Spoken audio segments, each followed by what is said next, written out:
So mga tol, matapos ang sparring ng dalawang hapon sa probinsya ng Ormoc City sa sariling boxing gym ng angas ng Pinas Janrel Casimero, ay nagulat sa lakas ng angas ng Pinas Janrel Casimero itong dalawang Japanese. Sa hindi nakakaalam mga tol, ay yung ka-sparring ng angas ng Pinas Janrel Casimero ay lumalaban sa bantamweight, at isang hapon naman mga tol ay lumalaban ng featherweight. At nagulat ang dalawang Japanese na na-sparring ang angas ng Pinas Janrel Casimero mga tol, dahil ang sobrang lakas daw ng angas ng Pinas.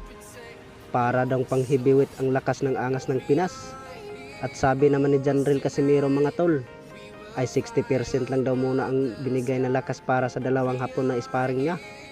At sinubukan ng nagpapasuntok sa tiyan ang manager ng TBP mga tol, or Treasure Boxing Promotion, at may body armor protector. At hindi pa rin kinaya ang lakas ng kamao ng angas ng Pinas Janrel Casimero, ay namimilipit sa sakit. At ramdam daw niya mga tol, ay parang wala lang daw ang body armor protector.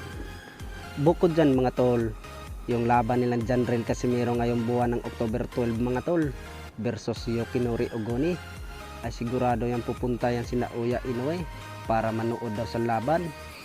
Banat ng angas ng Pinas Janrel Casimero mga tol, ay paiinitin daw lalo niya si Naoya Inoue, at kailangan daw niyang patulugin ang kanyang kababayan na si Yokinori Ogoni.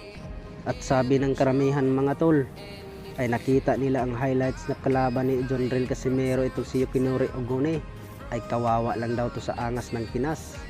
Alam naman ng karamihan mga tol na pinaghandaan talaga ng angas ng Pinas Janrel Casimero itong si Yokinori Ogoni. Nakita naman natin sa pag-iinsayo, ay batak na ang kanyang katawan. Bukod dyan mga tol, ay nagsalita na si Naoya Inoue, ay pag matalo daw ang kanyang kababayan na si Yokinori Ogoni, ay kalabanin na daw niya ang angas ng Pinas Janrel Casimero. At tatapusin lang daw muna niya ang ating pambato ng WBA IBF Super Bantamweight World Champion na si Marlon Tapales ngayong buwan ng December.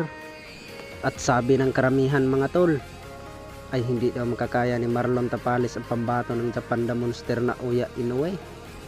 Pero hindi pa man natin malalaman mga tol, dahil ay pareho silang malakas at may dalawang kamao. At maraming nagsabi mga tol, pag ang angas ng Pinas Janrel Casimero daw ang makakalaban ni Naoya Inoue, ay sigurado daw matutulog daw si Naoya Inoue sa ibabaw ng lona. Ayan guys, ayan na! Aba! Aba! Oh!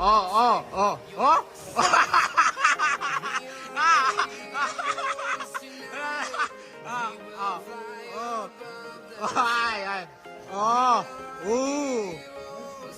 Sige.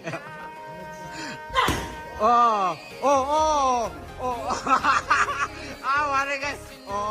Wais kayo. Sulti ko na yun. No, ina. I'm